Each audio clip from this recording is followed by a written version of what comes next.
ব্যাকরণ দ্বিতীয় অধ্যায়, শব্দ গঠনের কৌশল, প্রথম টপিক।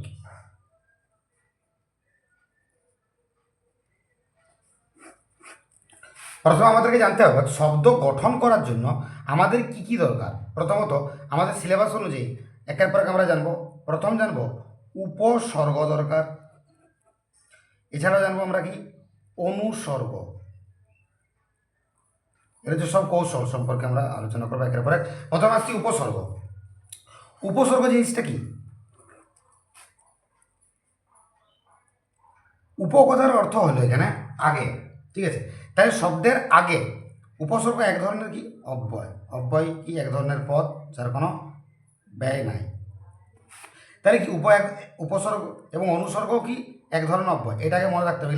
এমসিকিউ আছে যে উপসর্গ অনুসর্গ কি এক ধরনের অব্যয়, ঠিক আছে? তো উপসর্গ কাকে বলে? প্রথমত হচ্ছে উপসর্গের একটা উদাহরণ দিয়ে আগে দেখে একটা শব্দ হচ্ছে কথা। কথা যেমন একটা শব্দ, এই কথা শব্দের আগে আমরা যদি কু উপসর্গ যোগ করি তাহলে কিন্তু এর অর্থটাই পাল্টে যায়। তখন সেটা হয়ে যায় কু কথা, অর্থাৎ খারাপ কথা। তাহলে দেখো যে কথা শব্দের অর্থ আর কুকথা শব্দের অর্থ সম্পূর্ণ আলাদা। তাহলে নতুন একটা আমরা কি পাচ্ছি, শব্দ পাচ্ছি। তাহলে এটাই আমরা বলতে চাইছি যে উপসর্গ কি করে না অর্থের পরিবর্তন ঘটায়। উপসর্গ কি করে? অর্থের পরিবর্তন ঘটায়। এটা একটা পয়েন্ট যে উপসর্গ অর্থের পরিবর্তন ঘটায়। আর কি করে?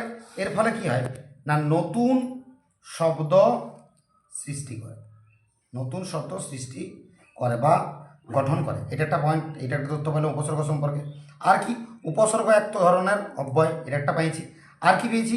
উপসর্গ ধাতুর আগেও বসতে পারে, আবার উপসর্গ শব্দের আগেও বসতে পারে।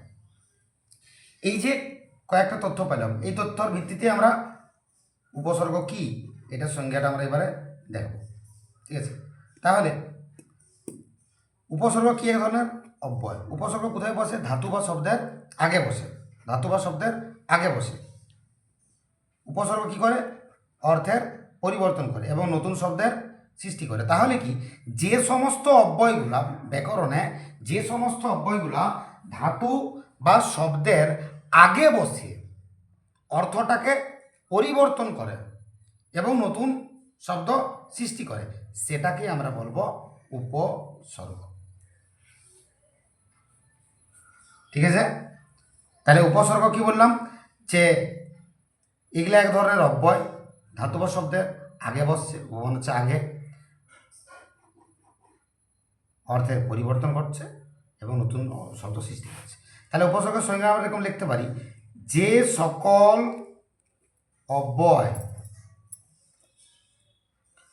কার আগে বসছে? ধাতু বা শব্দের আগে বসে কি করছে? অর্থের পরিবর্তন করছে। অর্থের পরিবর্তন এবং নতুন শব্দ সৃষ্টি, এটাকে আমরা কি বলবো? উপসর্গ। উপসর্গের সংজ্ঞা, এই উপসর্গের সংজ্ঞা থেকে আমরা পাবো যে উপসর্গের কাজ কি। উপসর্গের কাজ কি? সব ধাতু বা শব্দের আগে বসে অর্থের পরিবর্তন করা, নতুন শব্দ সৃষ্টি করা। উপসর্গের টপিক এইখানে পর্যন্তই। উপসর্গ কাকে বলে এবং উপসর্গের কাজটা আমরা শিখলাম। এবার আসছি উপসর্গের প্রকারভেদ সম্পর্কে। কত রকমের উপসর্গ আছে? 3 রকমের উপসর্গ আমরা দেখতে পাবো। এক হচ্ছে বাংলা উপসর্গ, এক হচ্ছে সংস্কৃত উপসর্গ, আর এক হচ্ছে বিদেশি উপসর্গ। বাংলা উপসর্গের সংখ্যা হচ্ছে, সংস্কৃত উপসর্গের সংখ্যা হচ্ছে 20টা, বাংলা হচ্ছে 21টা খাঁটি বাংলা উপসর্গ। আর বিদেশি নির্দিষ্ট নয়, এটা কিন্তু নির্দিষ্ট নয়। বিদেশি উপসর্গগুলোকে আমরা 4টা পার্টে ভাগ করতে পারি শুধুমাত্র। একটা হচ্ছে উর্দু হিন্দি, আর একটা আরবি উপসর্গ, আর একটা ফার্সি, আর একটা ইংরেজি। এ কয়েকটা পার্টে আমরা ভাগ করতে পারি। তোমাদের সিলেবাসে এত কিছু নাই, শুধু বিদেশি উপসর্গের নামগুলো জানলেই হবে। সংস্কৃত উপসর্গ আছে কিন্তু 20টা, আর বাংলা উপসর্গ আছে কিন্তু 21টা। এবার এখানে বলে রাখি যে সংস্কৃতে এই 20টা উপসর্গ ছাড়াও এমন কিছু উপসর্গের মতোই এমন কিছু অব্যয় আছে যেগুলো উপসর্গের মতোই ধাতুর আগে যুক্ত হয়। তাহলে কি বললাম যে সংস্কৃতে এখানে আমরা যদি দেখি তাহলে 20টা ছাড়াও এমন কিছু অব্যয় আছে যা উপসর্গের মতোই ধাতুর আগে বসে। এইগুলাকে আমরা বলি গতি। তো এখান থেকে একটা শর্ট আসতে পারে 1 নম্বরের, গতি কি? তাহলে সংস্কৃতে 20টা উপসর্গ ছাড়াও এমন কিছু অব্যয় আছে, কারণ উপসর্গ কি এক ধরনের অব্যয়। তাহলে এগুলো ছাড়াও এমন 20টা কি আছে, 20 উপসর্গ ছাড়াও এমন কিছু অব্যয় আছে, অর্থাৎ এমন কিছু উপসর্গ আছে যা বা উপসর্গের মতো কাজ করে, এমন কিছু অব্যয় রয়েছে যেগুলা ধাতুর আগে বসে এবং এরাও নতুন শব্দ গঠন করে। যেমন বলতে পারি আবি, বিসর্গ। তো আবি থেকে কী হয়? আবিষ্কার হয়, আবি থেকে আবির্ভূত হয়। আবার হতে পারে বহি, বহি থেকে কি হচ্ছে? বহির্গমন, বহির্দেশ। এছাড়া হতে পারে অন্তর্গত হতে পারে, এরকম কিছু। পুরো, পুরো থেকে পুরস্কার হতে পারে, এরকম ধরনের কিছু আছে। অলম, ময়াসন্ত, এগুলো হচ্ছে অলম থেকে হচ্ছে অলঙ্কার, অলঙ্করণ, এরকম ধরনের হতে পারে। সাক্ষাৎ আছে, সাক্ষাৎকার। তো এগুলোকে আমরা কি বলছি? এগুলোকে আমরা গতি বলছি, ঠিক আছে? এগুলো কি? গতি। তাহলে এটা কিন্তু উপসর্গ বলা যাবে না, এদেরকে আমরা কি বলবো? গতি। তাহলে কি সংস্কৃত উপসর্গ কটা আছে? 20টা। বাংলা কটা আছে? 21টা। তাহলে প্রথমে সংস্কৃত, প্রথমে কি বলবে? সংস্কৃত, কারণ আগে সংস্কৃত ভাষা থেকে বাংলা ভাষাটা এসছে মোটামুটি। তাহলে সংস্কৃতটা আবার মনে থাকবে যে সংস্কৃতটা আদি ভাষা, তাহলে সংস্কৃত আগে বলবে, তারপরে বাংলা, তারপর বিদেশি। সংস্কৃত 20টা, বাংলা 21টা, বিদেশি কোনো নির্দিষ্ট নয়, কয়েকটা পার্টে ভাগ করে দিতে পারে, শুধু এক্সাম্পল জানতে হবে। সংস্কৃতে কী হয় না, এই 20টা উপসর্গ ছাড়াও এমন কিছু অব্যয় আছে যেগুলো উপসর্গের মতোই ধাতুর আগে বসছে এবং নতুন শব্দ গঠন করছে। যেমন আবি, আবিষ্কার, সাক্ষাৎ, সাক্ষাৎকার, অলম থেকে অলঙ্কার, অন্ত থেকে অন্তর্গত, বই থেকে বহির্গমন, পুরো থেকে পুরস্কার। এছাড়া আরও কিছু আছে যেগুলোকে আমরা কি বলবো? গতি বলা হয়, ঠিক আছে?